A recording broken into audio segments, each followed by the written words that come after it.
Well, good evening, everyone, and I would like to call this to order the Anoka-Hennepin School Board meeting for today, January 26, 2026. Please join the board in pledging our allegiance. I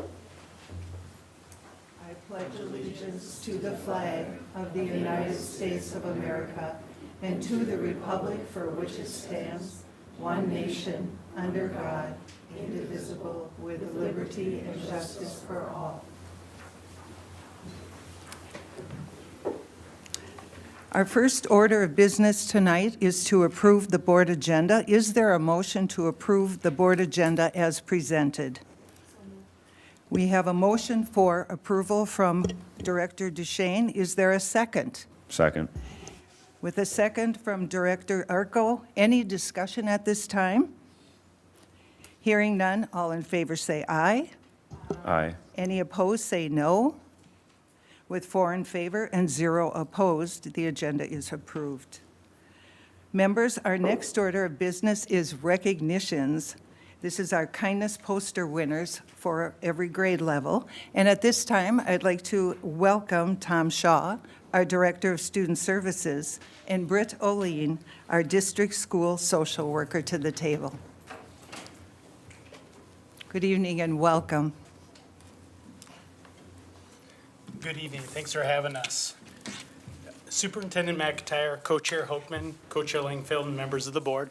My name is Tom Shaw. I'm the Director of Student Services, and tonight I'm joined by Britt Oline, District Social Worker, in recognizing the talent and the creativity of our 25-26 Kindness Poster Contest winners.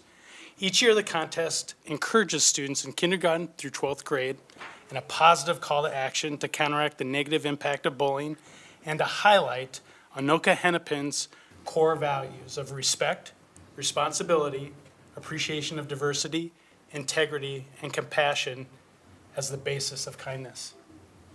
Good evening, school board members and Superintendent McIntyre. Tonight, we are proud to celebrate the results of our district's annual Kindness Poster Contest. This year's theme, My Vision of Kindness, challenged students at every grade level to illustrate what a supportive and kind environment looks like through their eyes. After each school's building level poster contest, we received over 150 entries this year for the district-wide contest. Tonight, as part of their recognition, each winner will receive a Kindle from the Horace Mann Company, and their artwork will be reproduced and displayed across the district. We would like to thank the Horace Mann Company for their continued partnership in our annual Kindness Poster Contest. Additionally, thank you to our school board members and Superintendent McIntyre for your support and recognition of our amazing student artists.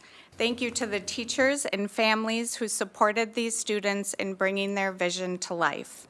Students may come forward when I call their name to be recognized, and school board members are invited to join us for pictures. Students will line up here to get their prize and wait till everyone is called so we can take some pictures. First up, we have for kindergarten, Landon Daly from McKinley Elementary.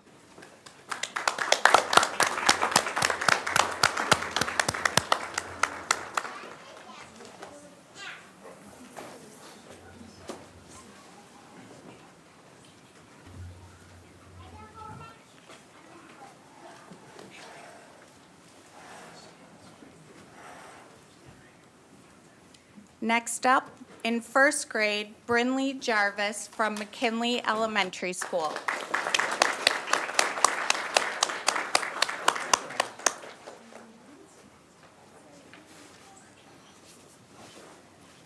In second grade, Gabe Zook, McKinley Elementary.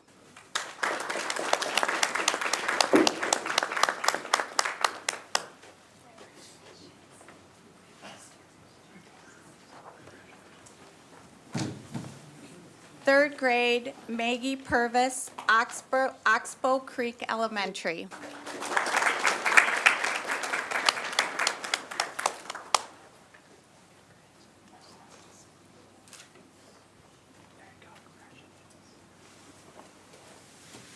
Fourth grade, Liam Miller, Sunrise Elementary.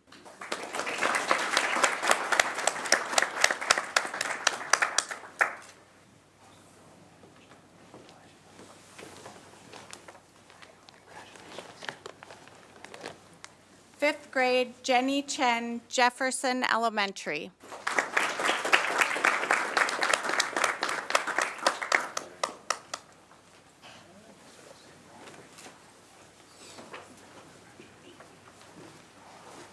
Sixth grade, Kira Davis, Oakview Middle School.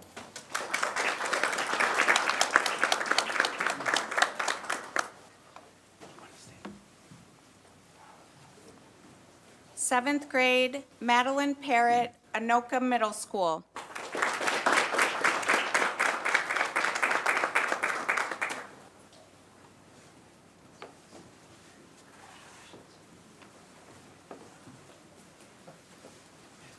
Eighth grade, Amelia Lynch, Anoka Middle School.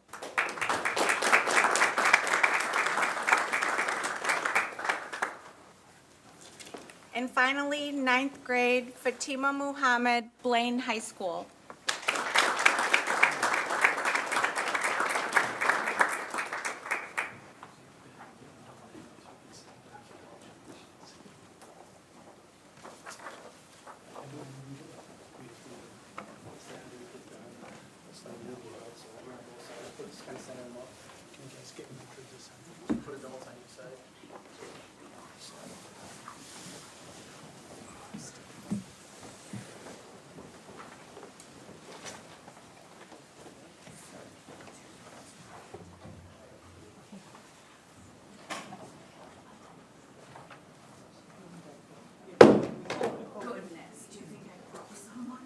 Got a 1-year warranty.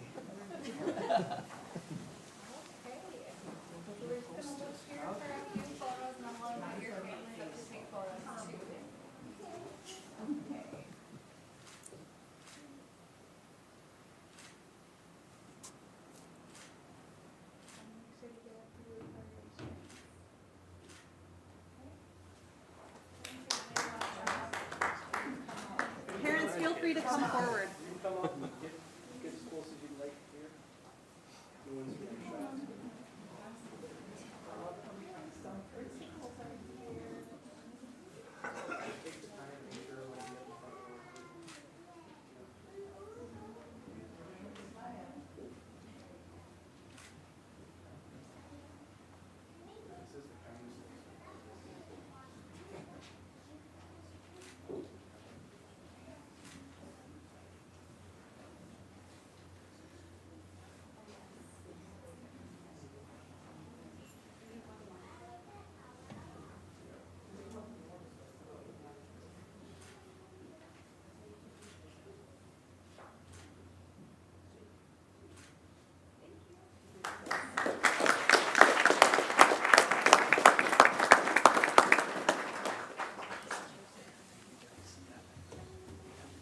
Thank you guys, appreciate it.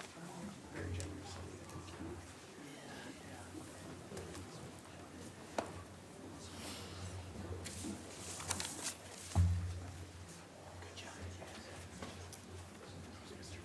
Let's give them one more round of applause. They are amazing students.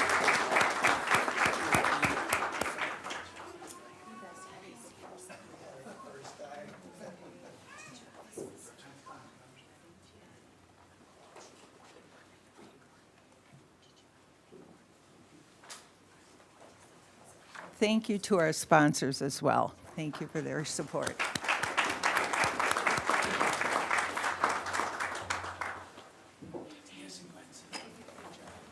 Again, congratulations. Thank you to the parents and all the folks here to support these beautiful, amazing kids. Thanks for coming tonight as well in this cold evening.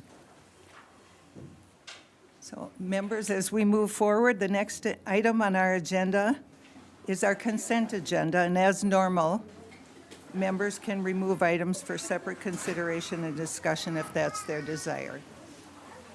We'll wait a moment here, I think.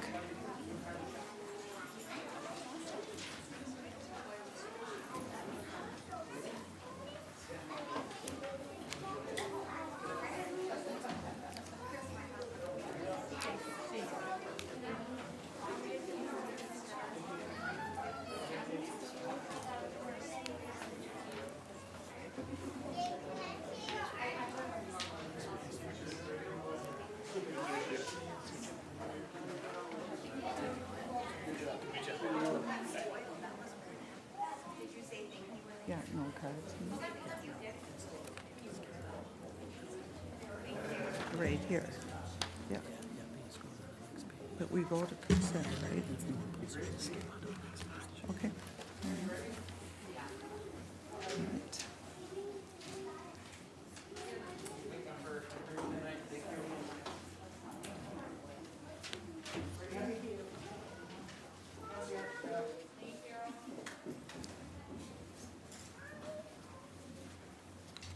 So as normal, members, we can remove any items for separate consideration and discussion if that's your desire. So is there a motion to accept the consent agenda as presented? We have a motion from Director Duchesne. Is there a second? Second. Thank you, Director Arco. Is there any discussion? Hearing none, all in favor, say aye. Aye. Any opposed, say no. With 4 in favor and 0 opposed, our consent agenda is approved. Our next item is communications, delegations, and petitions. This section of our meeting is a time for our community members to provide input directly to the school board about issues that fall within the school board's authority. We plan about 15 minutes for each item. It's my understanding that there are no cards this evening. All right, then we will move on. The next item on our agenda is the board calendar, and I invite Superintendent McIntyre to share any thoughts and update us in important things we need to know. Thank you, Co-Chair Langenfeld. I do have a number of items tonight, but I do want to start briefly just by talking about supporting our schools and our communities during these times of uncertainty we've been experiencing. So the events of the recent days and weeks have weighed heavily on many of our school community, and there continues to be a wide range of strong emotions and perspectives.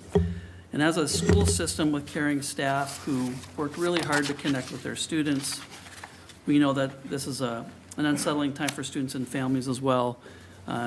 Many of them are doing what they can to protect their own well-being during this time. So we've shared many times our commitment to safety and belonging in Anoka-Hennepin schools, and our mission statement to effectively educate each student for success. And I know as a board, these are not just words on a page, but they're our promise to one another. And we've remained steadfast in this mission through many challenges, but also to make sure every student and staff member feels a sense of belonging. And at the same time, I want to communicate clearly with as much transparency as possible regarding just the activities in our community, especially around immigration enforcement. Community members have reported that they've seen enforcement officers or agents in our communities, and our students have had interactions with them. And there was a couple incidents last week that we are still investigating, but I did want to just publicly confirm that last week we did have 2 vans carrying high school students that were stopped by Immigration and Customs Enforcement during the early mornings en route near the border of the city of Dayton. School staff have reached out to the families involved, and Dayton Elementary did send a community message and a staff message. I know there was reports of this as well on Minnesota Public Radio. In this case, particularly these, in both instances, both encounters were brief. I'm really proud of our van drivers. They did a great job taking appropriate action to ensure the safety of our students. Those routes did continue, and students arrived safely at school as expected and were provided with support that they needed.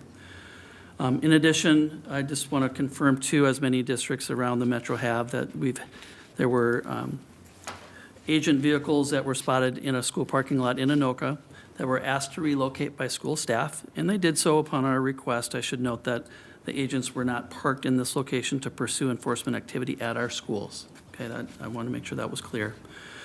We've also received some reports of ICE vehicles near bus stops in certain areas of the district, and when we receive those reports, we do collect those. We monitor those activities, and we do share that with local law enforcement as well. We have strong partnerships with our local law enforcement. So I share this there's an awareness that we have had a presence and there is an impact, whether intentional or not, on our students, families, and staff members. So as we move forward to support our students and families through this current time, I want to be clear that, and really proud of our school principals, our teachers, our social workers, our counselors, many other caring staff who have done an excellent job taking immediate action to support students and families that might be impacted during this time, and appreciate all their efforts. For students who need support, who may not be able to attend school, the district's approach to student support is a very focused, school-based, student-centric approach, providing individualized or customized approach and support that addresses not only family safety concerns, but really the student learning and the support that requires. Basically, those are the staff members with the strongest connections with our students. So please know that this current approach is doing our best to address individual needs, again, with the greatest connection with staff that our students have, and will continue to make available and continue to develop really is up-to-date, ready-to-use instructional materials for our teachers and staff that are designed to continue to help students remain connected, provide them grade-level learning, minimize instructional disruption during any absences as much as we possibly can. So through this feels like ever-changing situation, our goal continues to be simple, to continue to provide resources that can be shared with our families, with our students, to ensure that we have them in place, whether it's through printed materials or any of the digital resources that we already have in place and that we use on a daily basis. These supports provide schools with the most practical and impactful tools to do their best to maintain engagement, access, and academic progress for our students. So finally, just kind of come back to our mission, to effectively educate each student for success. And that is a statement that requires a commitment to serve all of our students and families wherever they're at, whatever they're going through. When we do that, that's our best chance to achieve our mission. I also want to acknowledge, too, it's been an exhausting time for some, and yet we must remain strong in our commitment to serve each of our students. We remain hopeful for the coming days that maybe we can move beyond these safety concerns and continue to deliver what we can as best we can to our students. And the Anoka-Hennepin School District's always been a strong one. And together we'll do what we can to support, again, our students and families that we serve. So thank you for that. I got a couple other really important announcements to make too. Anoka-Hennepin joined districts across the state in celebrating the dedicated staff members who serve our students as paraeducators through the Paraeducator Recognition Week. These individuals that work in our system are essential for our daily operations, serving instruction, special education, health, safety, transportation, and many other vital roles. We have over 1,000 paraeducators in our district. Nearly all of them live right here in our neighborhoods. So this is a true call to service by our community members. So to our paraprofessionals, thank you for the vital role you play in ensuring the best possible educational experience for our students. And we appreciate you not only during this recognition week, but every day of the school year. Also, I want to recognize Hoover Elementary in Coon Rapids, which was recently informed that they are the recipient of the 2026 Minnesota STEM Innovation Award by the Minnesota Elementary School Principals Association, known as MESPA, in partnership with the Science Museum of Minnesota. Hoover received this honor for a real-world learning initiative where fourth grade students partnered with the American Red Cross to plan and support a community blood drive. It was an impactful example of how students were able to harness a unique learning opportunity while incorporating it with making a difference for others in our community. Congratulations to Principal Min Struess and her entire team and the Hoover community on achieving this statewide distinction. So continuing on with a couple other school achievements, Anoka Middle School for the Arts has received national recognition for their student literary magazine called The Storm. The magazine is a journal compilation of students' original writing and artwork. The process was traditionally begun in February of each year with a collection of student submissions, and it ends with the unveiling of the journal and student readings during the school's Arts Festival in May. The National Council of Teachers of English have awarded the magazine a ranking of first class in their realm program. So AMSA is only one of 135 schools in the nation to reach this level. They're also only one of 6 schools in Minnesota to receive this award. Notably, they're the only middle school in the entire state to receive this honor. The Storm has been an annual student publication for over 16 years since the school began in 2010. Prior to that, Fred Moore Middle School produced the journal titled The Swarm.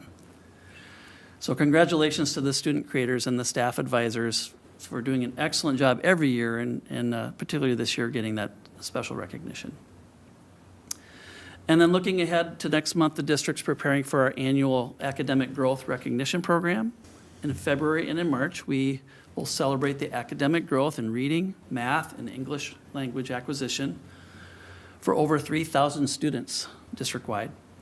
Top 10 achievers from each elementary, middle, and specialized program will be recognized at the ceremonies in February and March. Certificates will be shared with all students who have achieved this honor at their school sites. Families and community members can watch the live stream of the ceremony on our district YouTube page and our website. And then lastly, just one more promotion, as I did last month, for our Anoka-Hennepin Education Foundation Northern Star Celebration on February 7th from 5:30 to 10 at Bunker Hills Event Center in Coon Rapids. Another entertaining and uplifting night, and the proceeds all go to support our students through the foundation to meet their unique learning needs that our teachers bring forward for grant opportunities. So we appreciate our foundation for putting on such a wonderful event. So that concludes my superintendent's report for this evening. Thank you very much. Thank you, Superintendent McIntyre. Members, are there any comments, questions for Superintendent McIntyre? Yes, Director DeShane. Thank you. And thank you, Superintendent McIntyre, for addressing the ongoing events in our community. I think that's really important. I'm worried for our school communities, our neighborhoods, for our state. We, sitting at this board table, have all expressed that student safety is a stated priority for us, so I'm hopeful that we can be united in a focus on this ongoing threat to student safety. And that said, I want to address this. It's been weighing heavily on our community for the last several weeks, and we have directly seen the effects of this activity of immigration enforcement right here in our own district. As Superintendent McIntyre mentioned, district admin is handling these incidences as they come, and I do appreciate the hard work that our staff is doing to navigate these incredibly sensitive situations under immense pressure and public scrutiny. Unfortunately for me, this approach is no longer enough. We cannot keep asking, how do we normally handle this? How would we normally go about this? Nothing about the last few weeks has been normal. Our families are frightened. We have seen attendance drop because parents are afraid to send their children to the bus stop. We have examples now confirmed and continued reports of enforcement actions occurring on our transportation routes, at our bus stops, and near our schools. Spaces that should be safe for learning, not sites of trauma. These activities have no place on school grounds. When a 5-year-old or a teenager sees that enforcement action at their bus stop on their bus, their sense of safety that is required for their education to continue is shattered. And not just for that student, but for all the students that they interact with, their families, the entire student body. We know that we have a moral and legal obligation to the Constitution, and that includes providing an education to every single child in this district, regardless of immigration status. And it's hard for us, and we cannot fulfill that obligation if we do not have a broad, transparent plan in place. Our community deserves to know exactly what our protocols are. They deserve to have frequent, regular communication about what is happening, what has happened, what we will do, what areas of our schools we will or will not grant access to with judicial warrants or not. They deserve to know that staff is trained and able to protect student privacy under FERPA. Therefore, I am asking as a single board member, and I would like the rest of the board to consider joining me, that we move away from a case-by-case approach and we move toward a formal public-facing plan that includes increased communication, what options families can have for continued learning. I do appreciate Superintendent McIntyre sharing here tonight that they have targeted, kind of customized student learning supported by the staff in the buildings. I don't think that's enough. I think that's leaving it up to individual buildings to self-solve. And that's not in the spirit of us sort of directing and leading for our entire district, so that principals, our teachers, our paraeducators, everyone in the buildings knows what to expect and knows what support they can get from this board and from this district. We should send a clear message to our families that they're safe here, that their children are protected here in our buildings, and that we as a board will stand between the events of the day and the safety of our classrooms. So I would ask that we consider continued conversation. I know we have a closed session today to further discuss the specific incidences that have occurred, so that we have all the information as a board. I think this is really important in this moment, that we continue to ask for our administration at the district level to support our administrators and teachers in our buildings that are facing these families and students' fears every single day. Thank you. Were you going to respond? I have some thoughts as well. First and foremost, thank you for sharing your comments and your thoughts, Director DeShane. I want to circle back and thank our leaders and our teams. I've been in the schools recently, and I think at moments like this, times like this, it really is a time that tests our values. We are truly tested in that space, and as our superintendent talked about, a core value of this district has and will continue to be safe and inclusive schools. We've, you see it in our mission statement, you see it foundational to our work, being safe and respectful learning environments, safe and welcoming environments. And from that foundation, we have found our leaders in the district and also our school leaders at central office and our school communities. They've created what are called, I think, networks of care. I've heard that term out there, and I think it's very important that we recognize the care and compassion and hard work that's going on to resolve and the resolve to make sure that our schools are safe through the different efforts that are going on through care and compassion. And it truly is a time when our teachers, and I've seen them firsthand, have set aside their own anxiety and fears. They come into school, they show up for the kids, they show up for their families. And I think this is a really important note that you raised, Director DeShane, about what a heavy lift it is for them as well. They've done a yeoman's job in this, and the stability and sense of normalcy for our kids, it looks pretty normal when you walk in our schools.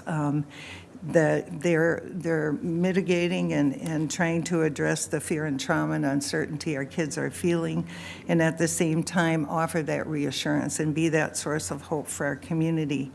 So if you come in our schools, you see that there's calm, there's activities going on, there's learning going on, which is very important. And I think what I'm hearing is the fact that we want all children to be in school and have that opportunity. And one of the things is I am no longer the superintendent or a principal creating safe and welcoming environments, but our board has that opportunity, and it's a priority for us to do so. So I think it's just as our leaders and our school community folks have stepped up with compassion, courage, and resolve, we too, I agree, must do that. And so one of the pieces that tonight in transparency to our community and addressing this moment is working in partnership when Co-Chair Hochman and I were setting the agenda with Superintendent McIntyre. We talked about transparency and the importance of safety and security and making sure that our community had that information. So we do have that report on the agenda tonight. I think it's time that we ask further questions, and I know that we need to hear a lot more about what's going on for learning for the children who are not at school, because talking to a mom at church on Sunday, she has 5 children, and she is not comfortable having her children go to school, but she certainly wants them in school. So it's a hard stressor on families, and they're making very difficult decisions. The community of care that we see and the network is working, but obviously it isn't enough right now to get where we need and want to be for every child. So looking forward to the safety and security briefing and further information around the steps that the district continues to take. But full transparency, I think we would all agree, is a top priority for this kind of moment to be met for all of us, so. We're good? Any other comments? Director Eckel? Yes, thank you, Co-Chair Langenfeld. I got to get that one right. Yeah, I'm certainly committed to the safety and security of our students, so I'm open to all these conversations you guys have proposed and look forward to working with you on it. Thank you. Have any? Yeah, thank you. The focus and purpose, the hard work that all the people in our schools have been doing, especially the leadership teams, to secure our buildings and make certain that we're paying attention to all those important pieces has been really encouraging to see everyone come together, working hard to keep going towards that goal of effectively educating each student for success. So paying attention to that goal and ensuring that each one of those kids gets what they need. Thank you. Superintendent? Yeah, thank you, board members, and I do appreciate you sharing all the different things you're gathering and hearing from our community. I want to reassure you that, and that's why we brought back our safety topic for tonight. We did cover a lot of this information in August, but in the summer, not everybody's always paying attention the same way they do during the school year, especially under the circumstances we're in. Speaking for our team, we feel like we are successfully doing a really good job meeting individual needs of students. We are not seeing the kinds of attendance issues that other large systems in our state are. So those other districts have made different decisions, and I think that usually center around online learning, distance learning, those kinds of things. You said it well. We want our students in school, and to this point, we feel like we are providing those kind of supports and resources to meet the needs of the students as best we can within the resources we have. Now, if this shifts in either direction, we're going to reevaluate that constantly, right? We don't have a online school. We don't have devices, one-on-one devices for K-6 students, so that's another hurdle should we get to that point. And then we are tracking student attendance daily through our principals, through our district attendance department, really tracking, making sure we're seeing where we're at and really targeting our efforts if there's sectors of our district or community that we need to support. Dayton's a good example. They've needed some added support here in the last few days, last week, and we make sure we're providing those supports for what those individual schools need based on what they're experiencing. So we'll have more details as our team comes up here in a little bit to talk more widely about general safety. We have not had any incidents at our schools with ICE officials coming to our buildings. We have strong policies, visitor policies, other pieces that you're going to hear about that we feel really strong about as far as on our campuses. The challenge it clearly is out in the community with 8,000 bus stops and 32,000 students riding our transportation system. That's a different kind of challenge, and I know our team will talk more about that as well. So we share the same concern, and we also feel like I started with, our principals, our staff, our teachers have done an amazing job trying to do everything they can to make sure students feel connected and supported through what seems like a daily shift in whatever is happening in and around our region and our state. So I know there'll be more discussion once we get to that agenda item, but thank you for letting me weigh in with a few more comments. Thank you. Just as one more comment as a follow-up, I know that we have heard some things about the curriculum and the delivery of lessons, so it would be great if the board and the community could get a little more clarity around that in the future. That would be great. Thank you. I will add, based on my comments this evening, we are planning for another community message tomorrow, right? Oh, So, okay. yeah, That'll that's be another, very and for helpful. staff as well. I failed to mention that earlier on. Thank you. That's important. The next item we have, if there's no further comments, okay. The next item we have is finance. And I'd like to welcome to the table Mr. Nielsen, who will talk to us about our 2025 annual audit. Welcome. Well, thank you very much. I appreciate the chance to be here again this year and present the results of the audit that we've completed for the year ended June 30th, 2025. I'm sure your staff are excited to put that year behind them entirely and focus on the current year and next year and future planning as well. So you've got 3 documents before you: that annual comprehensive financial report that you submit to the ASBO and GFOA, Association of School Business Officials, Government Financial Officers Association, for the Certificate of Excellence in Financial Reporting. This year's financial statement has been prepared again to allow you to do that and complete that submission. You have our special purpose reports. It includes the reports required by the audit, and I'll hit those with the upcoming slide here.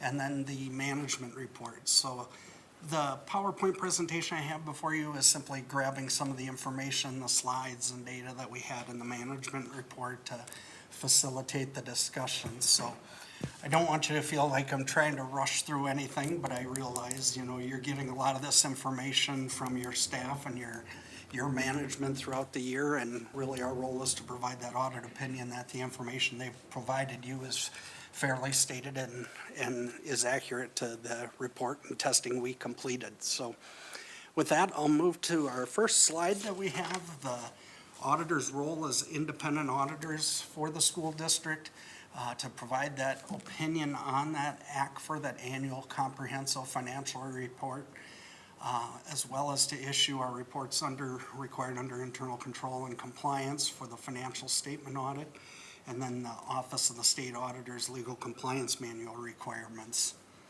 And I'll get right to it with the audit results. As you can see, for the district's financial audit, we've issued what is known as an unmodified or clean opinion on the financial statements, meaning that the financial statement fairly presents the financial position of the district as of June 30th, 2025, and the results of operations for the year then ended is fairly stated. You'll see there's an additional paragraph with our audit opinion talking about a new GASB standard. So again, your district was required to implement a new significant auditing standard that was completed with regard to compensated absences for this past year, and we've successfully worked through that process and have that incorporated as required. With regard to the audit of internal controls and compliance, or a report of that, we're pleased to report we had no material weaknesses or instances of non-compliance to report for our testing under government auditing standards this past year. And then my last slide on the audit results, the Minnesota Legal Compliance Manual. There's 7 broad categories applicable within the manual to your district. Within each one of those sections of that manual, there's many different tests and inquiries that we complete. And again, we're pleased to report we had no instances of non-compliance to have to report this evening with that testing. You may recall with last year's audit, we also talked about the federal single audit. You're still required to undergo that federal single audit, but the compliance supplement was not issued by the federal government until late November. So we weren't able to complete that in timely fashion to be able to issue the 2 reports together. But the federal single audit isn't due until March 31st, so we should have no problems issuing that report before that March 31st deadline. But wanted to make you aware that we have begun the testing and should be able to easily meet that deadline for you. All right, the remainder of my slides really just hit some information I know is probably old news to especially school board members and staff, but good for the public to see. And so I'll move through it pretty quickly. I'm happy to circle back at the end of the presentation if you want to discuss anything, or if you saw something in the reports, we can try to address that as well. We share with you the ADM, or adjusted average daily membership, due to the size of the number of students that you're serving, really driving a lot of the financial information, as student enrollment is a big factor in the funding for Minnesota schools. So as you can see, this last year, we were showing 37,396 students served by the district This past year, which was a slight decrease of about 229 students or 0.6%, compared to the 2024 final enrollment counts for the district. Moving on to the general trends, we tried to pick some financial positions, some key indicators of the financial health of your school district. As you can see, you've had a stable condition for every year we've really presented up here, absent of the real significant changes up or down from year to year, which is what we like to see. Your expenditures went up. We use that line really to help share the size of the operation for the school district. And then two of the key indicators, unrestricted fund balance and then cash and investments, as two key points that we saw increases at the end of the year going along with the increase in the size of the operation with the growth in expenditures over the prior year. Looking at the next slide, we break down that fund balance position of the general fund. And I've got several slides for the general fund. It is your primary operating fund. As you can see here, the overall increase in total fund balance, but when you measure it as a percentage of expenditures for the applicable year, you can see there was a similar year-end unrestricted position, a similar unassigned position, a slight uptick in both of those, as you can see there, and the district continuing to meet the goal of the fund balance policy as set by the school board. We've got a couple more slides for the general fund. The first slide is a peek at the revenues. We've got a budget to actual to prior year comparison for really to share the size of the operation. Revenues this past year totaled $670 million. So when I talk about some of the changes, are looked very close, you can see they're similar to the prior year and are big dollar amounts when I think about my own budget, but as a percentage for the size of your organization, being a very large operation in the schools in Minnesota, you can see really a consistent pattern or presentation compared to the prior year, very close to budget. This past year, you came in over budget about 2.8%, so close to the anticipated final budget compared to actual operating results. An increase over the prior year that was anticipated. And then, as I've commented in the past, you can see that focus in your reliance on state sources to finance the operation of the general fund. This past year, state sources accounting for 75.5% of the general fund revenues. You can see the next closest is at 18.2% in property taxes, and then it falls down to 3.5% in that all other category. And then federal sources making up only 2.8% of the revenues in the general fund operation. When looking at our next slides, so within your financial statements, a lot of the focus is on the programs where the dollars are spent.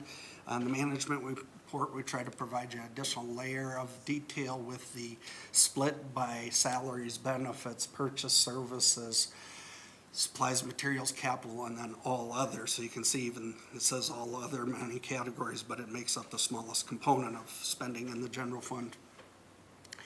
General fund spending this past year totaled approximately $656 million. Expenses were even closer to budget, within 1.7% of what was approved in that final budget, and then 1.8% over the prior year as anticipated.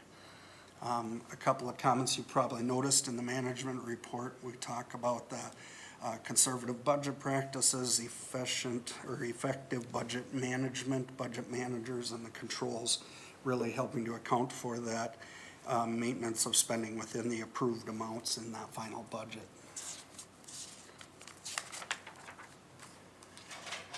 And then a couple of the other operating funds, we've got one slide where I've combined the food service and community service now for your district, being one of the larger districts. Each one of these operations represents about $30 million of expenditures, which is larger than some of the school districts we audit. But each individual you can see in relation to the general fund, you can see the fund balance position. Each of the past couple of years, there was just a slight increase in the general, or in the food service fund that was extremely close to what was anticipated, within $45,000 of what the final budget, or final fund balance, I should say, was projected in the budget. The community service saw a better than anticipated increase in the community service fund. So you can see both of these funds having a healthy, consistent financial position for several years now. I wanted to just make a couple of comments. You've got a capital projects, building construction fund. Those final resources were spent out this year. So that fund was closed for the construction bond proceeds that were in there. The debt service fund operated as anticipated with the increase in fund balance there and operating really right as anticipated. What we have before you here is the internal service fund, and maybe one of the challenges, not as part of the audit, but just as you can see, just challenges in operation. You can see the net position, because we're talking about full accrual internal service fund. Net position has dipped to a deficit, ending net position in the combined internal service funds. And if within the ACFR, that financial statements, you'll see that is in one fund entirely of the three internal service funds. So you have a positive balance in the dental self-insured fund, you have a positive balance in the workers' comp, but you can see it's been the rising claims for health benefit claims. The health self-insurance fund reported a deficit this past year when it finalized and everything came complete as we wrapped up the annual audit process.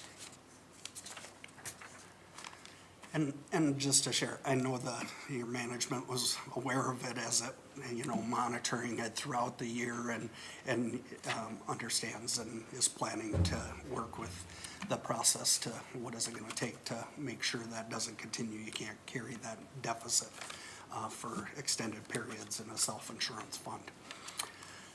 And then the last slide, to this point, we really focus on how we believe our school districts are operating on a day-to-day basis, that individual fund presentation. But what that doesn't capture is that long-term perspective of your capital assets, the long-term obligations and debt, because those funds focus on the available spendable resources to the district, what you have available to you for programming. The entity-wide presentation, the dual perspective presentation of governmental funds and governmental financial statements provides you the long-term position. So you can see the top half, we try to share with you the reconciliation of the governmental funds that we talked about and what the differences are with capital assets, long-term debt, and some of the long-term obligations to the net position government-wide for you. And then the lower half is a split of the individual components of your net position. So we like to see the increase in the net investment in capital assets. It's really sharing that you're investing in your infrastructure, paying down the debt of the infrastructure at a faster pace than the depreciation on those buildings. So it's nice to see that increase in net position, but it really is tied up in the buildings themselves and not available for programming. Restricted, that would capture your dollars in LTFM funding, food service, community service, debt service, for instance. You saw an increase there. And then the one category you see a decrease is that unrestricted, and I would say that was due in large part to a change in kind of the accounting guidance with GASB 101 for compensated absences. So not really it was not a change in how the board enacted anything with compensated absences, just in a requirement of how they're accounted for and reported within your financial statements. So with that, I know I went through a lot of information. There's a great deal of information in that ACFR. I do want to thank your staff. Again, they've gone through an audit where there was new GASBs to implement. There's a lot of people involved in your annual comprehensive report to get the data for those stat tables and have always been very responsive for the process and really helps keep that process efficient when we're going through the busy season and wrapping up these school district audits. So, thank you. So, board members, before I open it for the floor for questions, I want to give you a proper introduction. Mr. Nielsen, Mr. Nielsen is a certified public accountant with L.B. Carlson. So Yes. I wanted the public to know you were the real deal here for us as well. Thank you. I should have known better by the number of presentations I've done. I should have done that, so yes. Anyway, so I appreciate that. Board members, at this time, questions for Mr. Nielsen? Director DeShane. Thank you, Co-Chair Langenfeld. Just first, thank you to you and your team for these results. It's been a number of years that you have been doing this internal audit with us, and I always appreciate the way that you present the information, give us the concise summary, and then all of the backup. And with that, a big thank you to Michelle Vargas and the finance team here at Anoka-Hennepin for the participation in this audit. I did just have one question, if you wouldn't mind giving just a brief overview, maybe like a summary, high level for the public of what that compensated absence change was, so Sure. that it's maybe more Sure. in plain language that they Yeah. might understand? Yeah. Thank you. I'll do my best. Maybe it can help me clarify. So in the past, the focus with the compensated absences really was left with how many dollars for compensated absences would be paid out upon retirement. Under governmental auditing standards, there's a strong belief in the budgetary process, and so with the annual budget, you would anticipate when people would take sick days, that would be part of the annual budget process. You would have people anticipate in substitutes, for instance. So the biggest example is in the teachers, because often cases, in the recent history, most of our districts have, they no longer pay sick days when people retire, which is the case for your district for the most part, but there's some of that are paid out as retirement benefits. But the portion that they use in future years that they've already earned, we would not capture that in the liability. So that is the part that's captured now in the liability, is what is anticipated they will use in future years. So there was kind of a one-time adjustment for the part that will be used subsequently versus what would just be paid out upon retirement for individuals. So compensated absences would capture not only vacation, which is always captured, but the sick days and other types of leave absences. So we're actually grabbing more, not just what's paid out upon retirement. Thank you. Thank you. Other questions, comments from the board? Superintendent? Superintendent McIntyre. Just a couple, I think it's great for the public to kind of get a sense for, like how many weeks was your team, or were they here with the audit? I lose track. I know it's a pretty heavy 3 weeks on site at the end. In more the October timeframe, it's probably just shy of a week for preliminary work, and then all the back and forth between them, and then there's a heavy load that we're working on remotely because of the financial statement preparation and back and forth. So just for the board to hear the multi-step, extensive time put in, including that on-site time where we're all available, answering questions, providing information. So thank you for that. And then, just want to acknowledge the board's work, and maybe you can speak to where this shows up, but we've just went through 3 phases of budget cuts, right? So 22.2 million, and I know that was necessary to help us land with this report. Knowing that, you said it well earlier, we rely heavily on our state funding. And when that's really a fixed range between 2% and 3% annually, and we are, like many others, seeing costs exceed that revenue stream. I want to commend our team and our district for continuing to find ways to operate within those kind of tight parameters. So to hear you say about 75% of our budget is those state funds. So that's really a result of very strong budgeting practices. You said management and controls, all very sound. That's how we get it done, honestly. So I don't know if you want to have any comments about that, but I want to make sure we didn't miss the hard work this board has done over the last few years with budget reductions, just to keep us in the best financial position we can. Absolutely. It's always difficult to know what you want to include in, a presentation.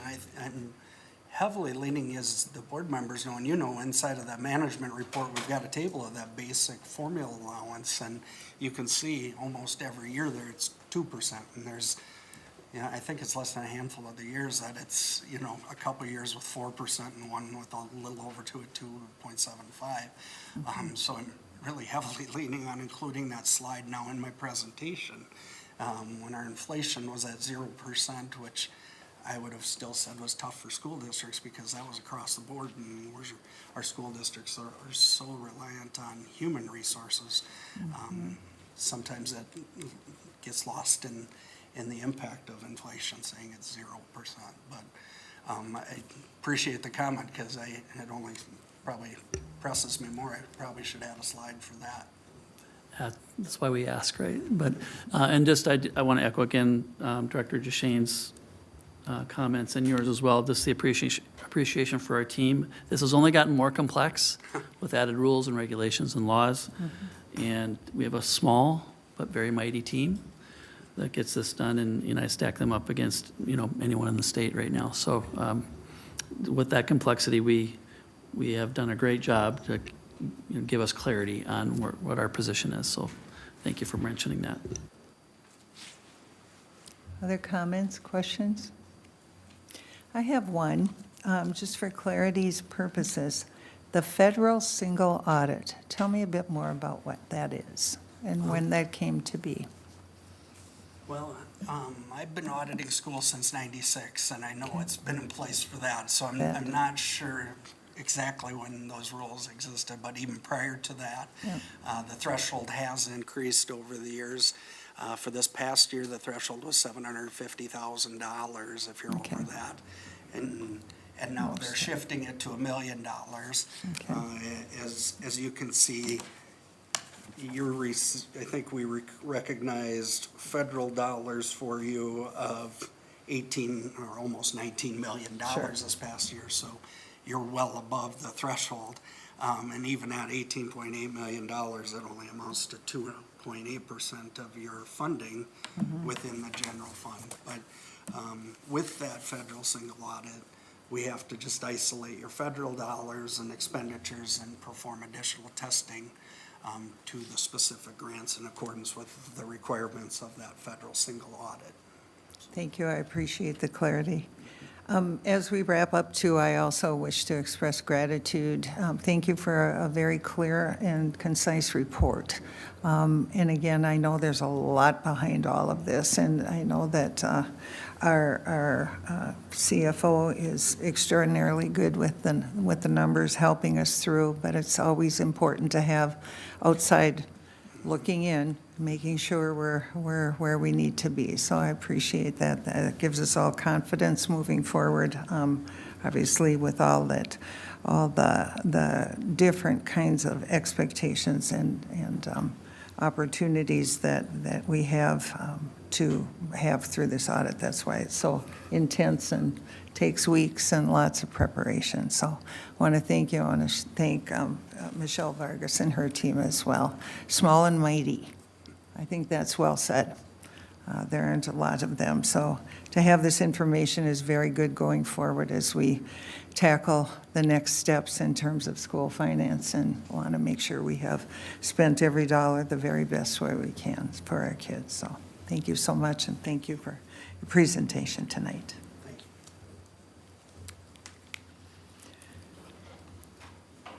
As we move forward, our next item is elementary and secondary education, safety and security update. And at this time, I'd like to welcome Greg Cole, our Chief Operations Officer, and Tim Palmatier, our General Counsel, to the table. And I see that we have Tim Fournier as well. Good evening, co-chairs Langenfeld, Hoekman, and Superintendent McIntyre, members of the school board. As you heard, I'm joined by Tim Palmatier, General Counsel, and Tim Fournier, Manager of Security and Emergency Operations for the school district. And this evening, we're providing you an update on safety and security for the Anoka-Hennepin School District. As Superintendent McIntyre mentioned, we provided an update back in August. As the board discussed and Superintendent McIntyre mentioned, recent events have created more questions and concern among community members, and the need for an update was requested by board members. So I think just some key things for us to set a framework here. First of all, when you talk about safety and security, it means a lot of different things. It depends on what's happening and specifically what we're talking about. So we're going to cover what I think are some of the main points or concerns related to the services and facilities that we have in Anoka-Hennepin.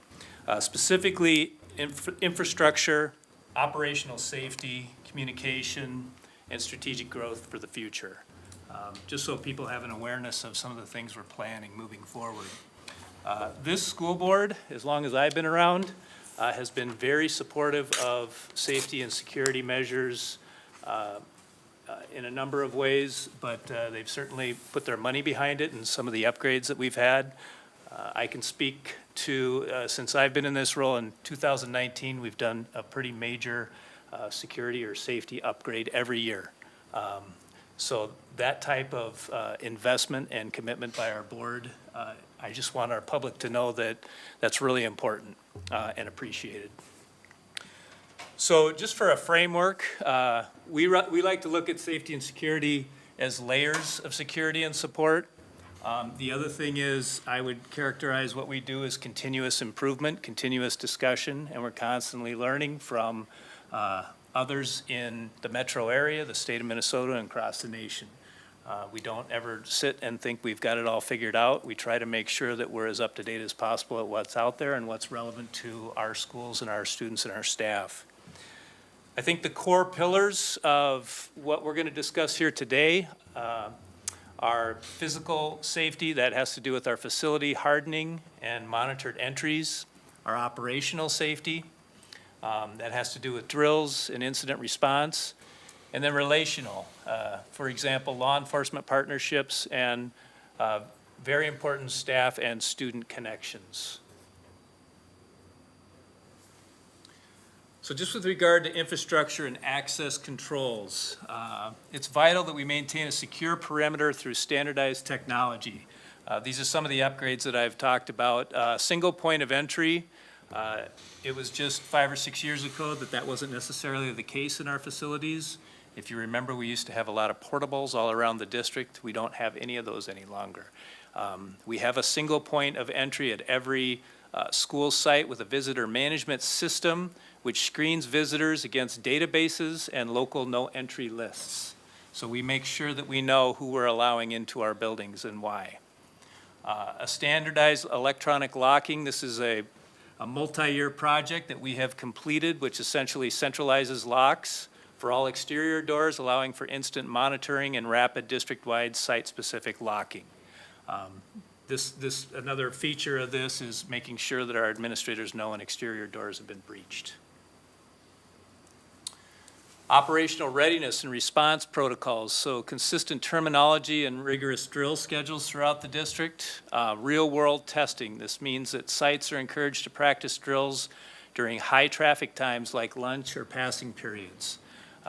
We try to make sure that we prepare students for that. We make sure our drills are age appropriate so that we're not creating an environment where we're re-traumatizing kids or making them afraid. We really try to make sure that they're prepared for those. But varying them is important so that we know how to respond in different types of situations. And there's different types of drills that are done depending on, we basically follow state guidelines with regard to that. Protocol terminology, we use clear, consistent, and direct language for incidents. District-wide radio communications. Communications are vital in any type of crisis situation. We have radios that are site-specific, but all our radios are also capable of communicating from anywhere within the district. Meaning if you're in one building in one part of the district, you can communicate not only within your building, but also to other buildings throughout the district.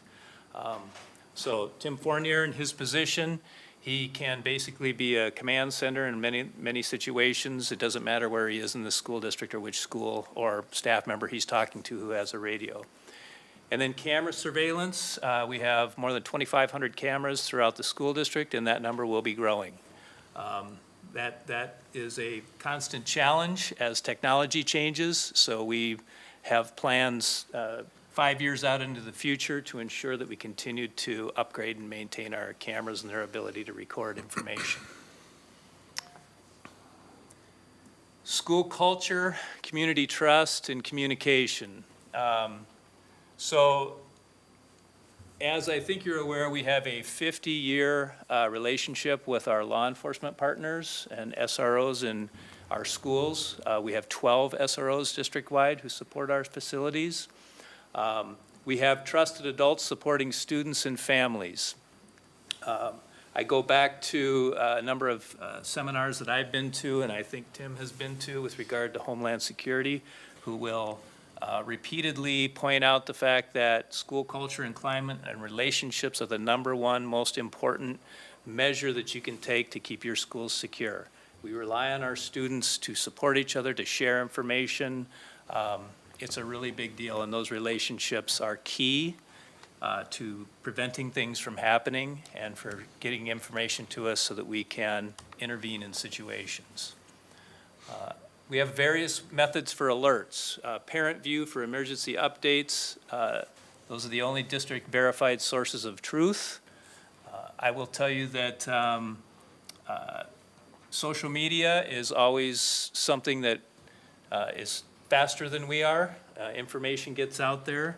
I just think it's really important for people to know that we will share information when we feel that we have accurate information. The last thing we want to be doing is sharing information that we don't think is accurate or we can't verify. So we try to do it as fast as possible. We know that's really important to people, but accuracy is very important. We also partner with our cities and law enforcement agencies to be sure that we coordinate communications so that we don't get out ahead of each other.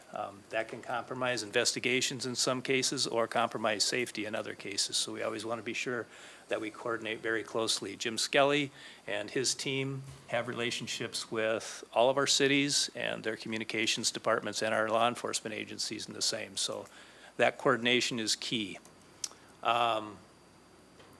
Anonymous reporting. So the district tip line remains a critical tool for see something, say something that operates 24/7. We also have many students who share information with us on a regular basis. We follow up on all of those things. Sometimes maybe they're just a rumor, but there are times that there's truth to them, and they allow us to take action on something very important. Community members are key.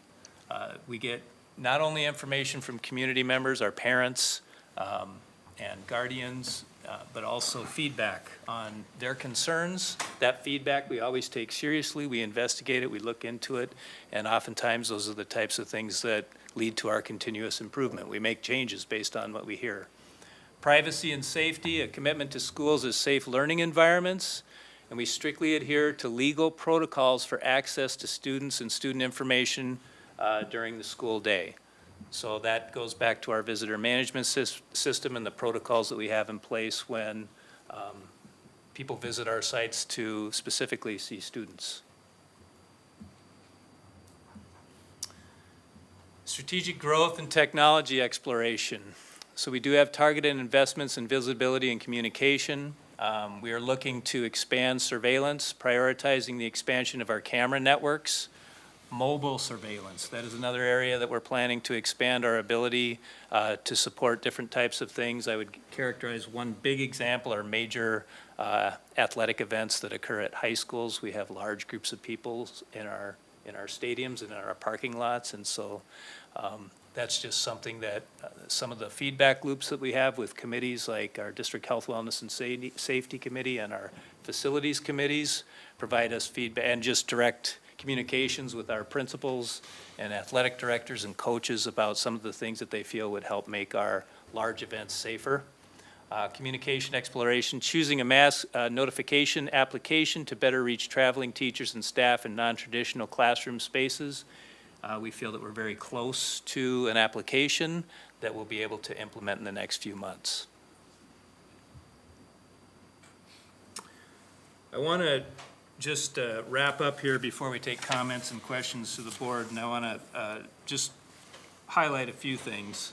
I want to highlight the building support staff that we have, meaning counselors, social workers, principals, assistant principals, teachers, paraprofessionals, custodians, you name it. The people who are working directly with our kids, I can't tell you how important those relationships are to ensuring that we have safe, supportive environments. I'm going to say it again, that's number one. And our staff are amazing. I want to give a couple other shout outs here to the two Tims on either side of me. Tim Palmetier has many connections with legal counsel across the metro and the state. Those contacts prove valuable in terms of getting information that help us make sound legal decisions. He has tremendous knowledge himself. I had the fortune of working with him a long time ago when he was a special education attorney supporting Anoka-Hennepin School District. And so that breadth of knowledge is invaluable to us. Tim Fournier has connections to police chiefs all around certainly around our district, but around the metro area and around the state and other law enforcement agencies. That allows us to get access to information, to have communication loops, and that information is tremendously valuable in helping us make good decisions. Superintendent McIntyre, reaching out to other superintendents around the metro area and so forth, same kind of a thing. We learn from other school districts, and we always are curious about what they're doing and how they're doing and whether or not that might make us better. And then finally, just our relationships that we've grown with our city managers and city administrators in the communities that we serve. I can't tell you how much that has improved my own knowledge, and the information sharing and collaborations that we have with them have proved to be very beneficial. I hope our public hears how important it is for us to have all of these connections with our community leaders, not to mention our political leaders all around the state. I think those connections matter a lot, and I think they make us more secure, and I think they help us make better decisions. So with that, I'd take any questions or comments from board members. Board members, Director Urkel. Well, thank you guys very much for the presentation. It's always good to see all the safety measures we have in place. So I guess I just had a follow-up thought. So I know, I believe it was Champlin Park High School, there have been a couple times within the last year where there's unfortunately like a weapon found. What things could we do to just, I mean, within reason, essentially make that impossible? Like metal detectors, for example, is that just out of the question? Or like what are some things we could do to just make sure that never happens again? So I'll start. I'm going to have Tim Fournier piggyback, because I think we both have perspectives on this. First of all, I would say we never rule anything out in terms of that. I would say that the systems we have in place right now have been tremendously helpful because we figured those situations out. Now, the fact that they were in the building is not good. I'm not going to sugarcoat that. Right now, with regard to certain types of metal detectors, those systems aren't perfect. And then the other piece that we have to kind of figure out how to manage is flow of students. So, you know, we have high schools with 2,000 to 3,000 students that come into the buildings and leave the buildings in large groups at a short amount of time. So those are things that we have to figure out how to manage better. But I will tell you that we continue to look at any type of system out there that we think would improve our situation. So I don't know if you want to add to that, Tim. No, good evening, Co-Chair Langenfeld, Hoekman, members of the board, Superintendent McIntyre. I agree. I think there's good technology out there. I think there are things worth trying. I think it's worth looking at and deciding if it's right for us as a district and the size of our sites. I think the metal detector systems that are out there, and if you've ever gone to the Twins game and have gone through the metal detectors there, those are pretty much the best ones you can get. And it does take staff. It takes a kind of, it's a culture change to the sites. And is it impossible? No. it's just a big change. So I think it's something that needs to be taken, it's not to be taken lightly. It's something to look into. I think we've explored some of this. And with the direction we've been given so far, I think we haven't gone to the point of experimenting with that physically yet. But nothing's off the table. But I just think it takes that kind of preparation and change, especially a district or sites our size that we'd be looking at when it comes to the technology and the personnel involved that would make that work. But if you've been through the ones at the Twins games, those are the types we've researched and their applications at our sites. I will just mention there are other types of systems out there. I think the part of those systems that hasn't necessarily been of great interest is that they don't detect things that are concealed. So they have a system of if there's something that is out in the open, then it'll detect that, like in a parking lot or something, in that regard. But usually if that's the case, we're going to see it pretty quickly ourselves. So I think the types of metal detector type systems that you're talking about are certainly ones that we've looked more closely at, I would say. But we haven't landed on anything yet that is affordable and practical and we think helpful to actually making the schools safer. So, are you saying then if they had like something in their backpack, it might not even be detected? Yeah, well, it depends on the system that you're looking at, but yes, that could happen. It depends on the nature of what it is you're looking for. Yeah. Well, just throwing this out there, not asking for any kind of action, but I would be in favor of just tightening up security in some sense to make sure no weapons are ever found in our buildings again, but it seems like the solution is pretty complicated, so. Other questions or comments? Director DeShane? Thank you, and thank you so much for this presentation. I really value the work that you all do and the connections that you have made with our communities and law enforcement. I do think it's really important, and so thank you. I wanted to start there. A couple of questions on safety and security, specifically for our transportation routes at bus stops or on our buses.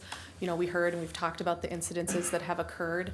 What legal authority do we have as a school district on our bus routes or at our bus stops? What safety and security measures can we take and what can we not take? And I don't know what the answer is. I think it might be an important piece of this transparent communication that we're asking for the public right now to understand what they can expect from us as a school district.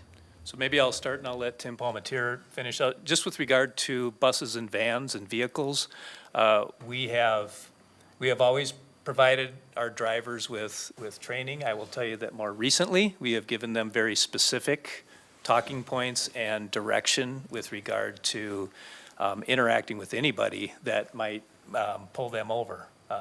So that's definitely been something that we have tightened up and given them pretty specific things that they can have in their hands to help them through those types of situations.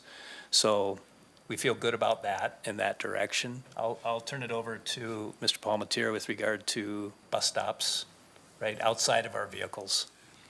Sure, and I will add with respect to transportation, a number of weeks ago, we actually did provide clear guidance to our drivers, understanding that there was this increased enforcement action that was going on. We've learned from last week in 2 instances that we probably could benefit from giving even clearer support to our drivers.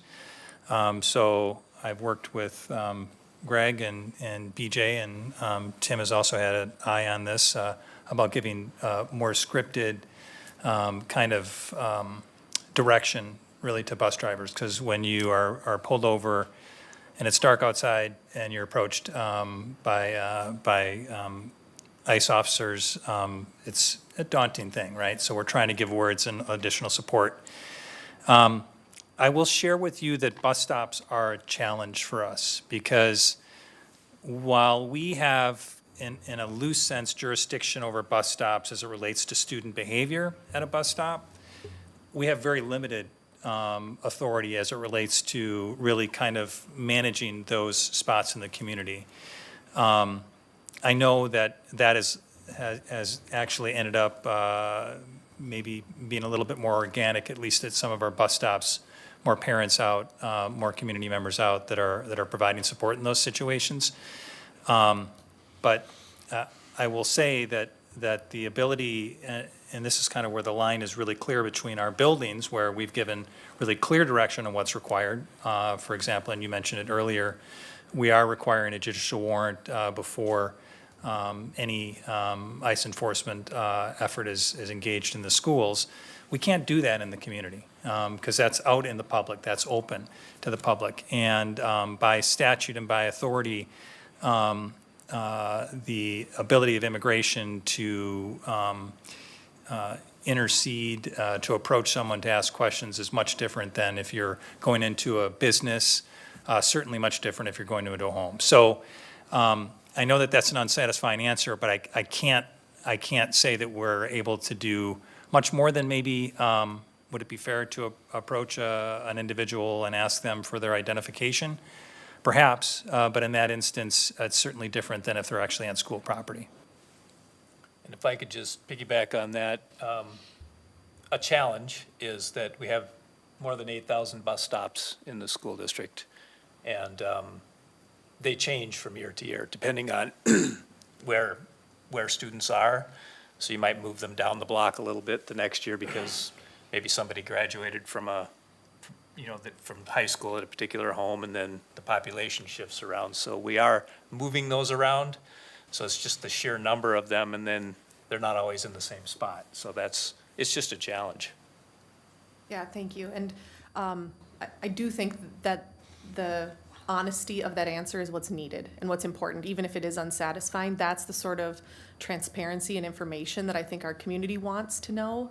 I don't know if it's a matter of an FAQ being updated or something that goes along with the communication plans that the district is already working towards, hearing that the board does have commitment and kind of general agreement on more communication, more transparent communication. I think those types of answers are important for us to get out there. So thank you for answering that. My last question is just about the role of our SROs, and if there is any role, if there are enforcement activities, if federal agents are on district property or in our parking lots or do come to our schools, understanding that hasn't happened yet, aside from the parking lot example, do they play any role in supporting us, or is that kept fairly separate because their role is one more of kind of community building and working with the staff and students inside of our buildings? So maybe I'll just jump in to start, and then these two can chime in. I would say that we have always had law enforcement or SROs support us if we have a different law enforcement agency show up in a building for some reason and they wish to speak with a student. So that would be consistent with how things have been in the past. It's not something that happens very often. It has happened. I think, too, our buildings, it's not just law enforcement. Obviously, they're instructed to reach out to Mr. Palmatier as well if there's sort of any concern or ambiguity about whether or not somebody should be having access to a particular student. So that is a practice that we've always had where they have helped us provide that kind of support to determine whether or not it's appropriate to be having that interaction at that time. But I don't want to say that it's just them. I don't know. I'll turn it over to Mr. Palmatier as well. No, I think that's accurate. And I do appreciate the remarks because we still, even though I recognize that we're in unprecedented times, we try to find those parallels that we rely on in the past. And we have had such situations where perhaps law enforcement comes to a particular building, wants to interview a student about activities over the weekend. And our strong practice in that regard has been that we're not a place just kind of where students can be held and then where law enforcement can intercede, right? So we have generally, if, for example, we've had situations where perhaps Bloomington police are coming up and we would then connect with our local SRO, our in-building SRO, perhaps they're contacted in advance. And so we definitely use that kind of as a parallel for the anticipation of what happens if federal agents were to come on school property. We have said multiple times in direction to our administrators that calling local law enforcement is an absolute appropriate kind of response when someone shows up at your building. We know from what we experienced this past summer, we've had people that are posing as law enforcement, calling 911 with the expectation where someone shows up representing themselves as a federal agent or otherwise, and then picking up the phone and calling 911 to find out whether or not this person is who they claim to be, is an absolute appropriate response. I think Tim Fournier, I'm sure, would echo this sentiment, that that's what we want community members to do if there's any concern about who is this person coming up to me asking me questions. So we do rely upon that, and they certainly have an ability, and much like Tim's experience, they have, they can speak with authority, right? When a local law enforcement officer is interceding and asking questions, there's going to be some respect that's going to be owed to that individual officer. So Tim, I don't know if you want to add to that. I think, yeah, you're absolutely correct. We've had other agencies visit our sites. We've had federal agencies visit our sites, and the officers, if they're there, if they're on site, if it's a middle school or high school, they're good about engaging who's on the site. If there's a suspicious vehicle on the site, the officers are good about engaging it. So we haven't had that yet, but I would expect the SROs would engage anybody on that site that they would think is worth, asking questions of why they're there. And whether that information is shared or cooperated with, we don't know at this point because we haven't had this situation occur. But I have no doubt in my mind the SROs would want to intercede and be that bridge if possible, because the staff depends on that, and they've done that in the past. So that would be my expectation, is they would do that. And it depends on where their general orders are coming from their own department too. So there's a lot of things that are at play here. But from the conversations I've had, the SROs are absolutely all about making sure if they need to be a bridge, they'll be a bridge if they need to, and help that administrative staff work through these issues. I think the key is there's no need to rush. Right. It's important to verify, make sure you get the appropriate information, so forth. That's key. Unless, the exception would be an emergency, right? Yeah. Where somebody is posing a direct threat. That's an exception. And we have had local law enforcement make contact with ICE agents that are nearby bus stops in some of our cities and have the conversation, hey, we received a call. Neighbors are just concerned. And so they've had that interaction, and that's gone very well, so. Director Hopeman.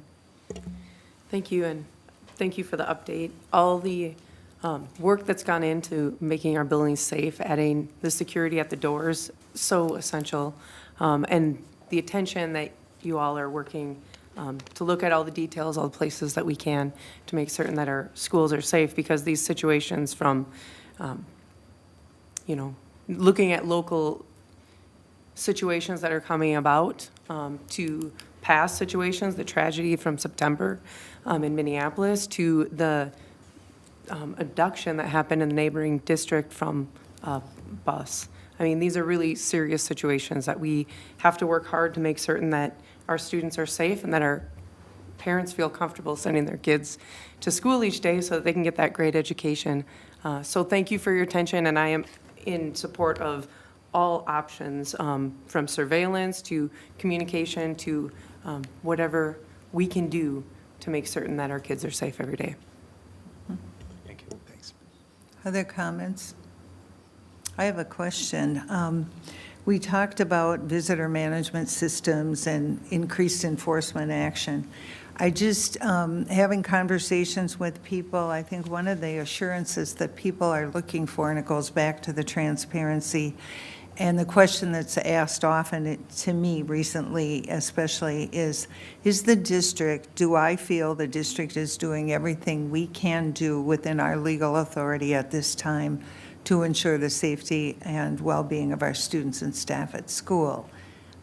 Based on what I'm seeing, I can answer that, but I think it's important to go on record at what the experts here at the table are sharing with our principals. I'm happy to go first on that. I think the answer is absolutely yes. And we're continuing to learn, right? This situation's evolved over the last 3 weeks or so. You're always balancing when you're kind of in this new territory. We've actually, a couple things I'll mention that we've done. We actually did meet with the teachers union last week, had conversations. We have a nearly completed draft, I'd say probably a completed draft of some clear guidance to staff in terms of how they can support students if they were facing immigration enforcement action, for example. I want to point out the kind of delicate dance we do in those situations, because and our staff is fantastic on this. They want to do whatever they can to support families. We encourage that. We want that to be the case. We also need to make sure that we give them guidance that doesn't run them into an issue in their own right? Because we have to protect them as well against, maybe stepping in the way of an enforcement action, having a obstruction of justice or interference kind of assertions made against them. So I will say we certainly have rolled out a lot of guidance to our principals, a lot of direction we've talked about, specifically plans about what to do if enforcement actions come to the building. As Greg had mentioned, we talked to our transportation providers and provided information to our bus drivers. And then we're always balancing, right? We're always balancing really in a new kind of uncharted territory for this time, so. I thank you for that answer. I think that I appreciate the conversation and the mentioning that we're learning as well, always looking to improve if there's opportunities, and having those ongoing communications with all of the partners that you just talked about. I'm sure everyone is talking to one another at this very important time. Yes, go ahead. One thing I will mention, and maybe this is an example here. So we and communications did a great job with this in terms of rolling out some questions that community members would have, and we have that posted on our website. What happens about, do we release student data if we're approached and asked questions by immigration about students' email, address, phone number, that type of thing? We have very clear guidance that indicates that information is not provided. It would not be provided again without a judicial warrant. So that FAQ is out there. We've tried to address the most common questions, but one of the questions I heard from Director DeShane tonight was, what about bus stops? And frankly, I mean, one of those, it's been an area of struggle for us to think about what can we say. And maybe what we can say with respect to that is that while this is the community at large and we don't have jurisdiction in that area, we don't own the property of the bus stop. Parents who have the capacity and time, who wish to, be out and at a bus stop, and we always encourage that anyway, right? We have families out at many of our 8,000 stops, particularly with our elementary school students, where the parents are waiting there every day. And so whatever the case might be, a strange car pulls in, a person who we've never seen at the bus stop walks up, they're there, and we're grateful for that. We're thankful for that. But that's almost kind of a community effort because our jurisdiction doesn't exist really wholly in that.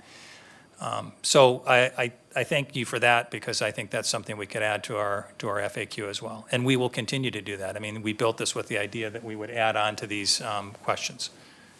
It's excellent, and I would call that part of the network of care that's out there that people are putting together to have people at the stops and things as well. Can I just add one thing, too? Sure. I do want people to know, too, that we don't think we have it all figured out. We never do.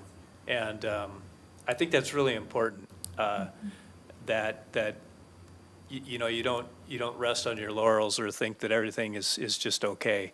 You know, a prime example is this recent situation, the two that came up where we decided that we needed to we had given instructions to drivers. We felt we needed to give better instructions, and we also needed to improve our markings on our vehicles that are transporting our kids. We have markings on them. We think we could do a better job of signaling that to others. We worked with BJ Eisen, our transportation director, reached out to the state patrol to get some guidance on kind of making sure that we're in compliance with certain laws with regard to that. But those are kind of two recent examples where we're going to make changes if we think we can do better. And I just want people to know that we'll continue to look at things that way. Any other questions, comments? More, Director DeShane. Just briefly, because I just want to echo what you just shared, because I think it's very important acknowledging that we don't have it all figured out yet, and that we're open to the continued conversations, open to learning from others around us, from what's happening here. I'm so grateful that you acknowledged that and shared that, because we haven't experienced this before. And the fact that immediately you're thinking about, can we mark our transport vans better? Do we need different signage in our parking lots? I don't know what the questions might turn into, but the fact that you're willing to say, we're not sure, but we're going to keep looking into it, and we're going to keep pressing on what we can do to continue to make safety a priority and a better experience for our students and families is so important to me. So thank you. Thanks. I appreciate your time and certainly your report. It's very timely, and it's something that our community can listen to in true transparency. And that's what our intent was when we had the conversation to have this, and we may have you back, if that's okay in the future, for good stories too. So thank you so much for all your hard work. All of you appreciate keeping us safe. Thank you. Thank you. All right. The next item we have, board members, is learning and achievement in curriculum adoption process. And Superintendent McIntyre? Thank you, Co-Chair Langenfeld and board members. This is meant to be a very brief kind of check-in and update, and really a preview for your work that's going to be coming to you starting at our next work session. Really just to get this on your radar. So our goal is to continue to improve on our process. We were maybe moving from over a decade old heavy lift model to something hopefully more nimble. And we just don't want to ensure that we're not just doing those adoption steps for the sake of steps, but to really get the best results in our classrooms. Also without burning out our staff in the process.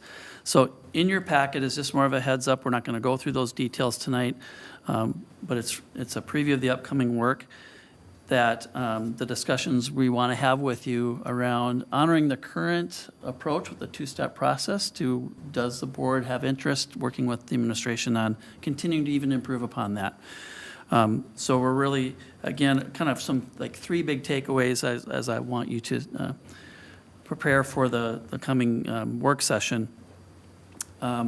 Moving away from that nearly 40-step process to a streamlined model that does consist of kind of a pre-work, or what we call igniting the process, followed by two major steps. And that would reduce some redundancies. That would make the management of the continuous cycle more nimble as we have state standards continually changing in multiple content areas. It would also, secondly, prioritize our teacher time. So managing the workload of our staff, and we know their expertise and their input is so critical. I think of our literacy adoption, how valuable our teacher involvement, whether it was the steering committee or the piloting teachers, really making sure we're maximizing that feedback loop as we look at that implementation phase piece.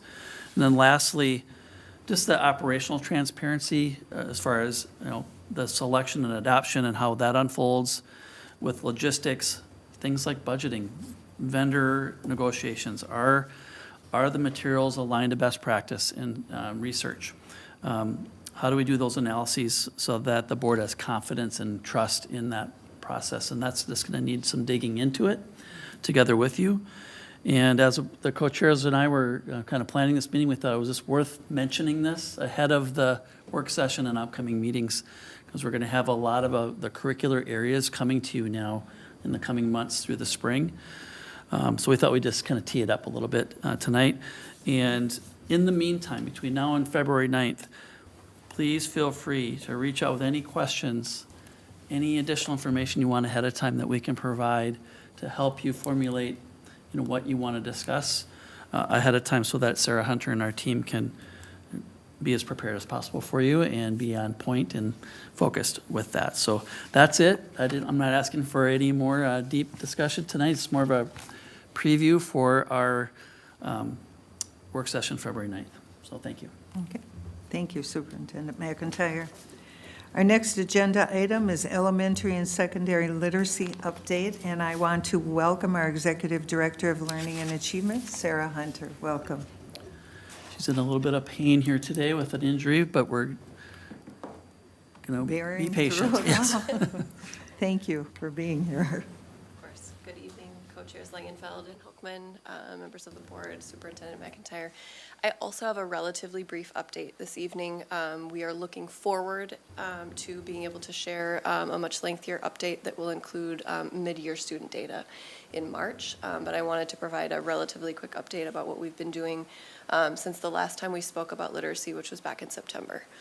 And I'm going to have lots of quick clicking. So you can probably go 2 slides. So I'm going to share progress on our adoption. The next slide just speaks to our board priority around improving literacy in all grades. And then this just is sort of referring to where we are in the process. So when we think about the K-5 literacy adoption, we are now in what I would frame as initial implementation, right? So we have deployed resources to all of our schools, and we are looking to gather information from students, families, teachers, literacy specialists, and principals about how it's going. All of this information was shared with you in September, aside from that we have checked off that final one. So functional morphology training has been given to all of our K-5 teachers, or 4-5 teachers, I should say. And then the whole next slide is new information. So we have provided that same training to our supplemental and intervention teachers, so that the teachers who are working with our students who have the greatest gaps in literacy learning are also receiving instruction using high-quality materials. And we did a second round of CKLA, which is our knowledge building curriculum training for all of our K-5 teachers during their professional learning day in October. We then followed that with functional morphology coaching training for our literacy specialists. So they are the sort of eyes and ears of us, our learning and achievement team in schools. And they have been for a number of years providing coaching on Bridge to Read.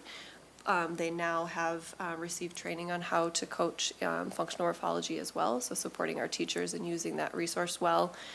And then in just this month, we provided Bridge to Read training for our ML teachers, so teachers who are working with our students who have the gift of multiple languages, making sure they have access to materials that support with reading with those students as well, given that some of our intervention time students who receive ML services are receiving services from their ML teacher at the time, so we don't want them to miss that high-quality instructional material. And then the biggest deal, which is one of the things I will want to share lots more information with you when we come back in March, is that part of our contract with CKLA includes full-day coaching visits at each elementary school in the last week of February. So every elementary school gets either myself or a member of my team alongside a CKLA coach who will be working with them on both observing in classrooms, working with if there is a grade level team doing collaborative time that day, and then providing us and then each school feedback on implementation at the close of that week. So that again is that's one of sort of the biggest deal things that we are doing as a team this year to support CKLA. This slide is all about that, so that is what we're doing the last week in February. The other piece that I just wanted to mention is, I've mentioned that the literacy specialists are sort of our eyes and ears in the elementary schools, and our coaches are in our middles and high schools as well, and on each of the 3 curricula that we are using this year, we are providing support for our specialists so that they then know how to support the teachers, right? Because they are the ones that are sitting with each grade level team on a weekly basis to support them in using the materials well.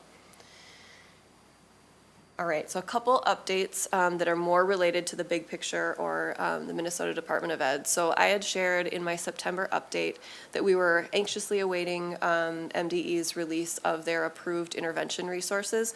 All of the materials that we have talked about thus far are our core Tier 1 materials. We know that there are students for whom that's not enough.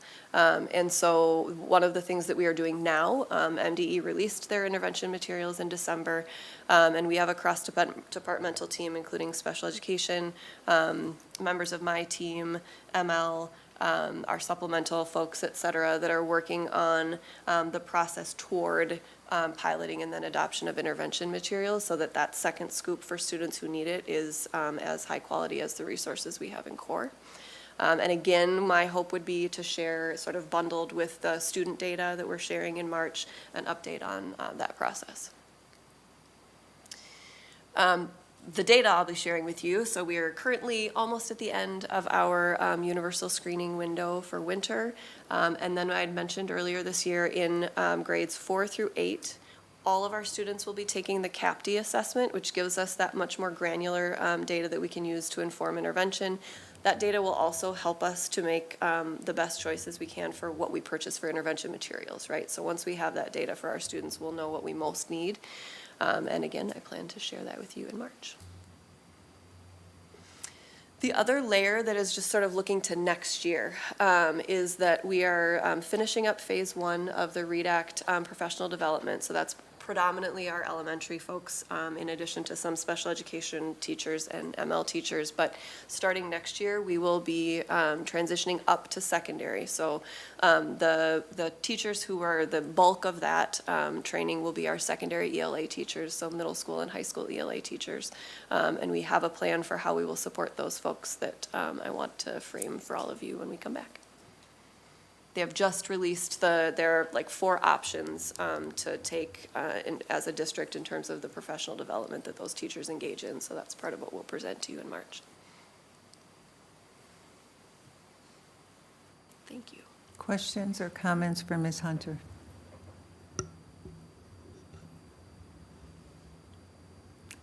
Well, I'm impressed. Anyway, a lot of work has been done in this space, and I had the privilege last week to be part of a team at the Minnesota School Board Association where they were a huge success. Sarah and Lisa Simser in particular, Superintendent McIntyre were kind of on the side. He and I were on the side chiming here and there. But what it told the story was where we are in the process. And what I learned as I was listening and talking with different folks in the audience with me and finding that a lot of our school districts are not where we are yet. And the open the door to come and see Bridge to Read at Monroe, huge response is what they've gotten from what I understand from the principal, which is really important because it starts to not only, and I know, Superintendent, you can maybe speak to the fact that legislators have already been there too.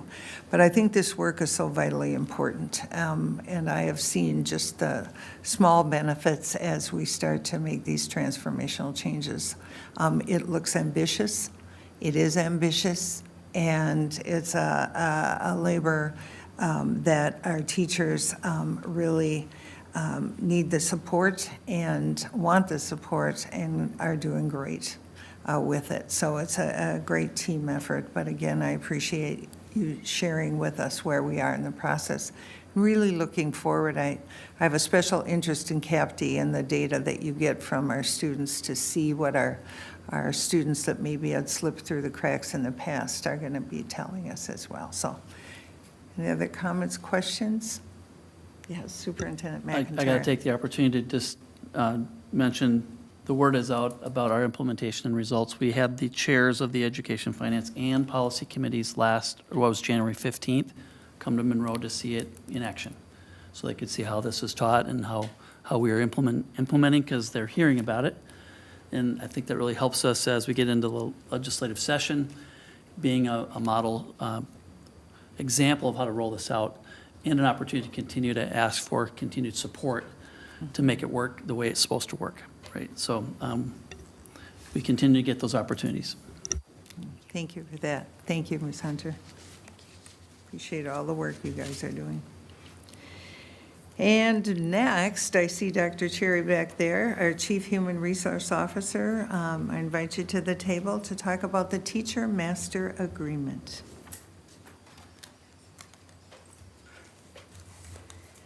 Good evening, Co-Chair Langenfeld, members of the board, Superintendent McIntyre. Pleased to be here this evening to announce that our teachers, who are represented by Anoka-Hennepin Education Minnesota Local 7007, have ratified a new 2-year agreement with the effective dates July 1, 2025 through June 30th of 2027. A special thank you to the members of the union and the district bargaining teams who worked very hard in negotiating an updated employment contract.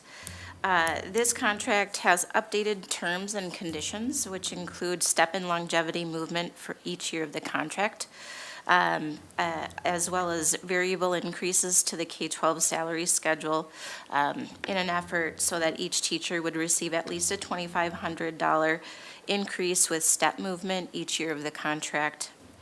The K-12 schedule includes a new top step in year 1 that is $2,500 higher than the previous top step, and also drops the first step in the second year of the contract. It also includes a one-time payment of $2,500 for active K-12 teachers who are on the top step and would not have received step movement to be paid in October of next year.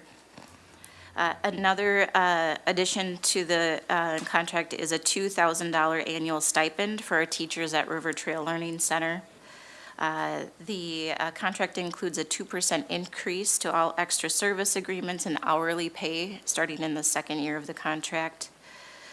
And also increases to contributions, district contributions to medical insurance. In year 1, the increase is $40 per month for employees who hold single coverage and $315 per month for employees with family coverage.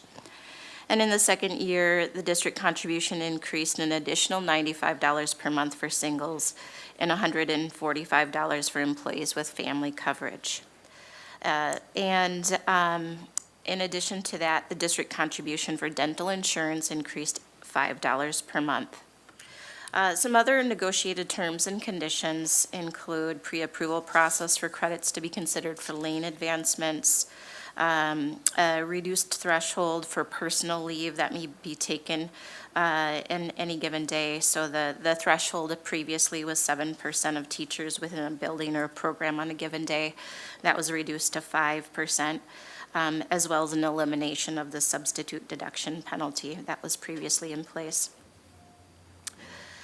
We've identified a religious leave option, so teachers may take 3 days per year that are deducted from their sick leave balance, specifically for observance of religious holidays.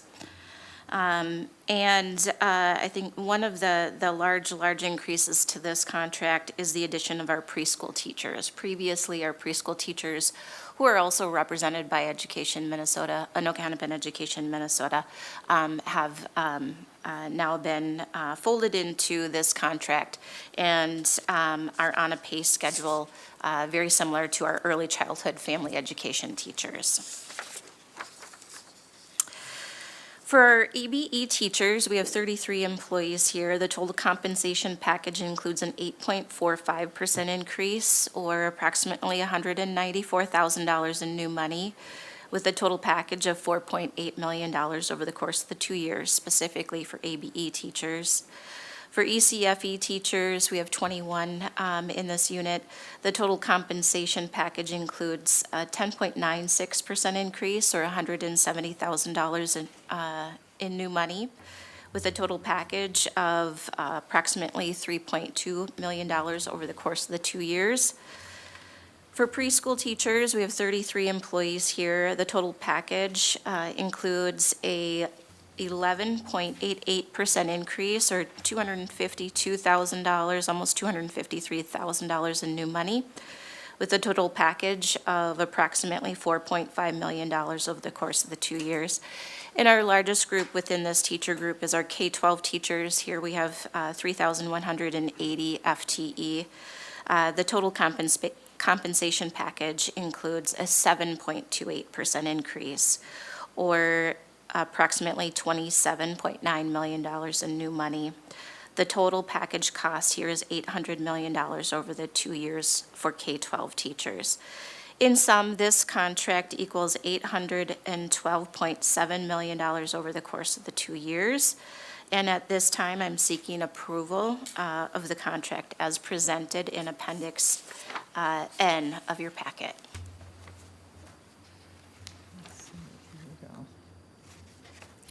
Thank you. Are there any questions from board members at this time? If not, members, before us is approval of the 2025-27 Teacher Master Agreement as presented in Appendix N. I would entertain a motion to approve the 2025-2027 Teacher Master Agreement. So moved. And there's a motion by Director Duchesne. Is there a second? Second. Second by Director Arco. Is there any discussion? Yes, Ms. Holcomb. Co-Chair Holcomb. Thank you. Anoka-Hennepin's greatest strength has always been our classroom teachers. They're the heart of our schools. Their dedication drives what happens in those classrooms every day, and I have deep respect for the work and immense gratitude for what our teachers do and their commitment to our students. And it's because teachers matter so much, it is the responsibility of the board to ensure the long-term stability of the system that supports them. And that is a financial reality that cannot be ignored. Anoka-Hennepin, as we heard tonight, has already cut $22 million from the budget, including staff reductions, simply to maintain a balanced budget. We're facing ongoing pressures from unfunded state mandates, and additionally, declining special education reimbursements. When contracts exceed the funding provided by the state, the result is predictable. Deficits, cuts, and fewer resources where they matter most, in our classrooms. Unfortunately, through this negotiation process, the union's leadership has not presented an accurate picture of the district's financial situation to its members. The approach limited the solutions that we could find to fairly compensate the teachers and balance that with the fiscal responsibility and the needs of our students. We have urgent priorities. We heard about safety, we heard about literacy needs, other curriculum things that need to be attended to. Every dollar diverted from our students into this contract is a dollar taken away from those essential investments. The agreement as presented is not sustainable. Approving a contract the district cannot afford jeopardizes the long-term health of our schools and ultimately harms both students and staff. For these reasons, and with sincere respect for our teachers, I cannot support this contract. Any other comments or discussion? Yes, Director Arco. Yeah, so I greatly appreciate the comments, Director Hochman. I think you kind of stated it very eloquently there. I just want to highlight the difficulty of making decisions like this that are, by its very nature, unsustainable, that will lead to things like more budget cuts after we just cut over $22 million. The problem with the conversations that, the community has about or just how the conversations are had, is that it's always presented as this sort of black and white, like this is the right thing, that's the wrong thing. But I mean, the reality is we just live in a world of painful trade-offs, and you have to choose how to balance those things. And so I'll be voting for this contract, but I also share the concern that we want to make sure we have a sustainable contract. We balance other expenses as well. And then one of the more disheartening things, if I could just point this out, something I realized along the way was, just kind of how the union was messaging this to the teachers is, it's just a simple fact for anybody that was following the budget cuts that while we did maintain classroom size, and that is definitely my goal, like it was and it still is my goal, there were some teachers that were cut in those budget cuts. And so one of the things I'm almost certain actually the union did not communicate this to its members, is that if we exceed a certain threshold, just going to push us right back into budget cuts. And if we wound up cutting teachers before, even when we were trying very hard not to, it's not a guarantee, of course. The board has to make a choice, but it's highly likely that will wind up being the case again. And so that's not an outcome I want. It's not something I want to find other solutions other than doing that. But again, it just highlights the nature of the painful trade-offs that are involved in choosing how to allocate money. And then another thing, just worth mentioning, is in the many conversations that were had, the idea of how expensive insurance had become was also one of the biggest constraints, one of the biggest difficulties. And again, I agree, it went up, I believe it was 22%. It's a staggering increase. One of the things I was doing behind the scenes is trying to better understand like what's causing that, if there are solutions other than simply just more money. And while I'm not going to bother to go into that here, it does seem like there are possibilities that can help alleviate some of those problems that didn't just go directly to a contract change, so or just an increase in salary. So, but again, it's stuff like that that just, it has no chance in the public discourse to be brought out because it's detailed, and details were not things I don't think anyone was looking for, trying to hear. It was kind of just pressure is really what I felt, is what I saw, and a lot of emotion, and I get it. It's perfectly fine and normal to have that emotion, but yeah, I think there's nuanced solutions that are still being investigated to kind of address some of these other issues as well. So just throwing all that out there, it was a difficult process, but I think this is the best possible path forward that we could find, so I am in favor of it. Thank you. Any other comments at this time? All in favor, please say aye. Aye. All opposed, say no. No. With 3 in favor and 1 opposed, the motion is approved. Thank you, Dr. Cherry. At this time, we are nearing our last board agenda item. It is board correspondence and communications. This is the time, members, that you have an opportunity to share any happenings in your community, report on committee assignments, or other items of interest. Does anyone have anything to share? Director DeShane. Thank you. You briefly mentioned, and I'm imagining that you'll share some more, so I'll keep my remarks brief, but I was able to attend the Minnesota School Board Association conference last week, 2 weeks ago. Now at this stage, the days are blurring together. Really helpful sessions. The keynote and the closing speaker were very good. I'm still learning from them and reflecting on takeaways that I had from that. And just another shout out to our literacy team and to the folks at Monroe for the presentation that they gave about our READ Act efforts. It is inspirational. It is a pure example of when this board can work together and be unified behind something that is in the best interest of students, the progress and the good work that we can do. And I really look forward to us finding more opportunities like that and the ability to showcase those. A few quick highlights. We have great success in many of our sporting teams. The Champlain Park Boys Swim and Dive team is having an excellent season. I got to go to one of their meets recently against Coon Rapids Swim and Dive team. Wonderful swims by both groups. Similar for our basketball teams and our unified clubs. I think that the joy that it brings me to watch our students participate in activities that they love and that bring them fulfillment is just one of the highlights of this role. And it keeps the dark and heavy parts of the work that I know is being experienced by our families and our staff at bay sometimes, in those moments of joy. To that, I've spent time this last week at Dayton Elementary and at Champlain Brooklyn Park Academy. I'll be at Champlain Park tomorrow, or on Wednesday. And I think just extra time and care for our staff and awareness of what's happening in our buildings is so important and informative right now. So I encourage all board members to do the same. Thank you. Thank you. Other, Board Director Arco?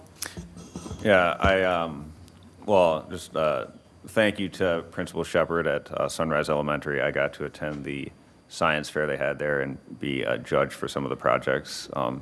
They were pretty impressive. I love the creativity. Also, I don't know why I get such a kick out of this when the students are presenting. Like, some of them would quite literally turn around and face their project and not even be facing me as they're like telling me about their project. I just, I absolutely love it. Also, some of them were clearly done by parents, also kind of funny, but I loved the science fair. I look forward to going again next year, so well done to the students. Very good. I have, the School Board Association opportunity was an excellent one this year. I think that the breakout sessions were many and afforded a multitude of options for people, and different vendors were excellent. They offered different food programs that we got to do a lot of sampling. I do want to share with you, Director Arco, you were missed. I had several people ask if you were present, so maybe next year you can join us, especially our friends from next door, of course, were there. Some of them are neighboring district as well.